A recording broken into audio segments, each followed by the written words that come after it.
Tonight's lead, President Obama tells Republicans to drop the excuses. It's now been over 1 year since the Senate passed a sweeping immigration bill to secure the borders and create a pathway to citizenship. It's a major part of the president's agenda. But in typical fashion, Speaker Boehner and the House GOP have done nothing about it. Today, President Obama said he's acting on his own. In a powerful and very tough speech at the White House, he went right after Speaker Boehner's leadership. They've proven again and again that they're unwilling to stand up to the Tea Party in order to do what's best for the country. And the worst part about it is a bunch of them know better. The failure of House Republicans to pass a darn bill is bad for our security, it's bad for our economy, and it's bad for our future. The only thing I can't do is stand by and do nothing while waiting for them to get their act together. If House Republicans are really concerned about me taking too many executive actions, the best solution to that is passing bills. Pass a bill. Solve a problem. Don't just say no. So, while I will continue to push House Republicans to drop the excuses and act, and I hope their constituents will too, America cannot wait forever for them to act. And that's why today I'm beginning a new effort to fix as much of our immigration system as I can on my own, without Congress.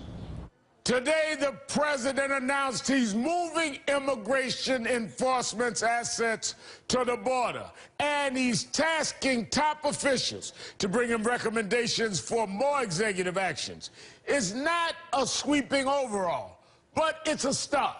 He blasted the GOP for blaming their inaction on rapidly unfolding humanitarian crisis on the border, where tens of thousands of unaccompanied children have massed.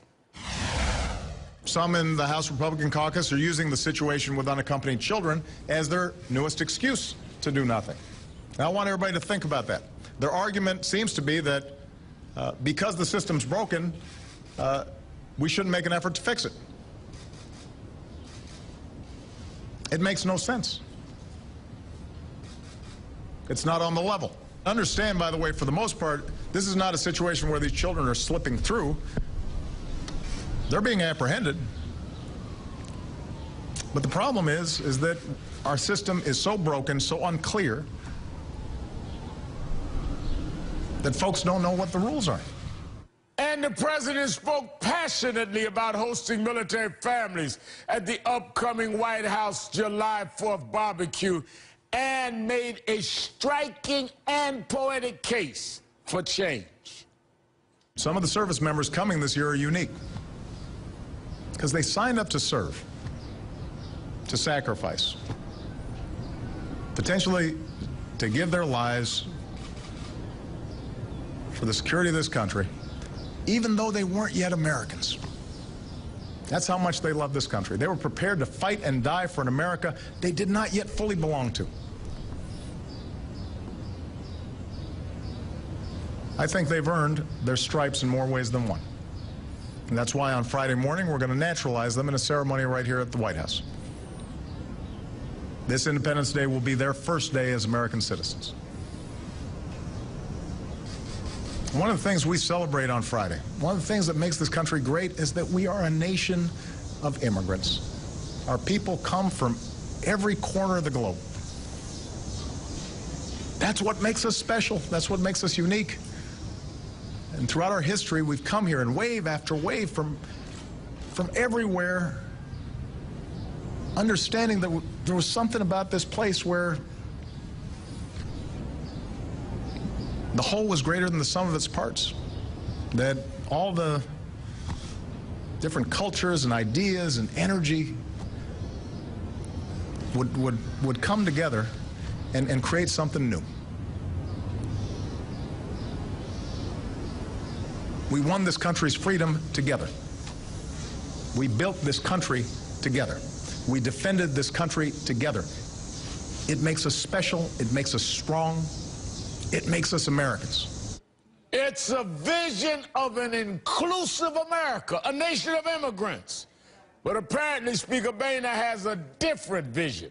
Today, Senate Majority Leader Harry Reid said Boehner's failure of leadership is enormous. Yes, it is enormous. But the president sent a strong message today. He won't sit back. He's ready to take action on his own. Joining me now are Victoria DeFrancesco, Soto, and Krystal Ball. Thank you both for being here. Thanks for having us, Rev. Thanks, Rev. Victoria, let me go to you first. Immigration is the remaining piece to President Obama's agenda, and he was very tough on Boehner and the GOP today. Was there anything that particularly struck you about his tone? One word, Reverend: frustration. And it was this incredible frustration at the stalemate. He has not just been trying to get immigration reform passed in this last year. He's been trying to get it passed for the past 5 to 6 years. It's been over 30 years since any substantial immigration reform has taken place in this country. We are long overdue. But the other piece of the frustration has to do with the Republican Party, because a big chunk of the Republican Party wants to get immigration reform through. It's just this one small part of the party that won't budge. You have the Bibles, Badges, and Business Coalition that says we have a broken system and something needs to be done. The majority of the American public wants something done. So you have all of these voices calling for something to be done, and this recalcitrant minority just thumbing their nose at what the public wants. You know, Krystal, Victoria mentioned frustration. The president's taking action today. He's had to take action in the past around federal employees' minimum wage, gay rights. What can he do here? He's taking action, but what really can he do with such a dysfunctional Congress? Well, he's going to do, I think, what he can, and he has broad latitude in terms of how he enforces the immigration rules and who he deports and who he doesn't, as we've already seen. He's used some of that leeway that he has to keep children who were born in this country, to make them legal citizens and allow them to stay here. So that's already one piece that he's done, and he's asked Secretary Jay Johnson to look into what else could be done on this front. One thing that's interesting, and Vicki points out, the timing here and the frustration, is the president has been getting beaten up by both sides. He's been beaten up by immigration reform activists who called him the deporter-in-chief, and he's been beaten up certainly by the Republicans, and he's gone back to the well again and again with John Boehner, trying to get him to do something, trying to give him time, saying, okay, if you need to get through August, fine. If you need to get through the primaries, fine. And finally, after Eric Cantor's stunning primary defeat in Virginia, it seems like he finally said, okay, there's no way these Republicans are going to do anything. I got to do whatever I can on my own. You know, Victoria, Speaker Boehner, he put out a statement today. He says the American people and their elected officials don't trust him to enforce the law as written. Until that changes, it's going to be difficult to make progress on this issue. Now, that's really absurd, if I have to say so. It's an excuse not to take action on anything at all. I mean, whether it's immigration reform or anything else. You know, I think of the Congress a lot like I think of some of the students in my class. Most of my students are great, but then you have those slackers that don't do anything, and that's how I view the Congress. They're not doing anything, and then they get angry when the professor, when the executive wants to do something. And with regards to immigration in particular, it's especially galling because the president has been tough on immigration. As Krystal pointed out, many immigrant advocates call him the deporter-in-chief. He said, okay, I'm going to uphold the law, and then this way we can come together and pass comprehensive immigration reform. The president has held up his end of the bargain. Congress has been missing in action. But, you know, Krystal, I want to stay on this Congress for a minute, because the president, he called on Congress to take action on a range of issues, saying he'd rather sign bills into law than take executive action. Listen to what he said. That's true about immigration. That's true about the minimum wage. It's true about equal pay. There are a whole bunch of things where I would greatly prefer Congress actually do something. I take executive action only when we have a serious problem, a serious issue, and Congress chooses to do nothing.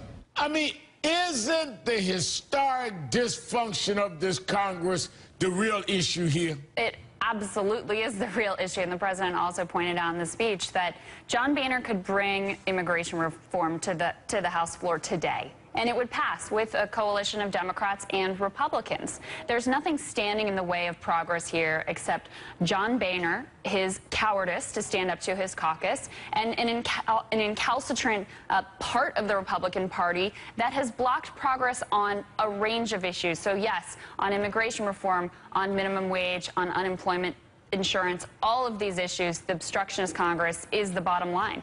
Victoria, DeFrancesco, Soto, and Krystal, thank you both for your time tonight. Thanks, Rob. And Thanks, Rob. be sure to watch Krystal on The Cycle weekdays at 3 p.m. Eastern right here on MSNBC.